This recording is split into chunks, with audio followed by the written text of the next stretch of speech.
Hey guys, this is Dr. Hub. In case you haven't subscribed, please do subscribe for updates. The laws of the ocular movements. So first is the Sherrington's law. So Sherrington's law of the reciprocal innervation. Reciprocal innervation. So the Sherrington law of reciprocal innervation states that during an ocular motility, during an ocular, during this ocular motility, an increased flow of the innervation to the contracting muscle is accompanied. So the innervation to the contracting muscle. So this innervation of the contracting muscle is accompanied by the decrease in flow of innervation of the relaxing antagonist muscle. So this will be accompanied by the decreased flow. So it is accompanied by the decreased flow of the innervation to the relaxing antagonist muscle.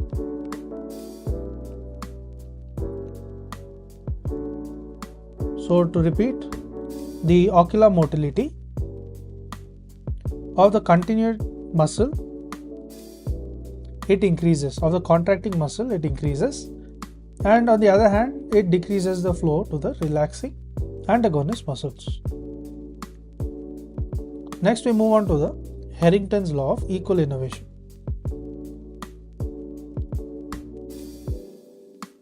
So previous example, we can Sherrington's law in terms of the increase in the flow to the right lateral rectus, then the left medial rectus will be decreased because it being the antagonist muscle. So now moving on to the Sherrington's law, and this means the equal innervation.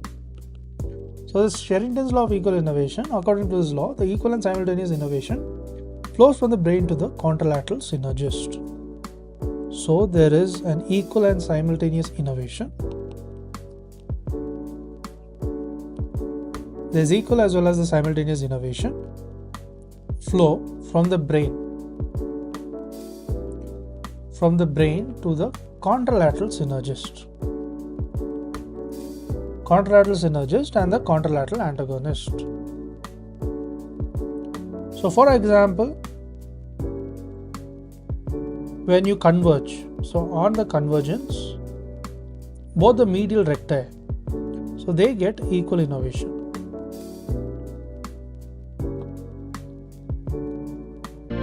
To learn and grow daily like this, please do subscribe.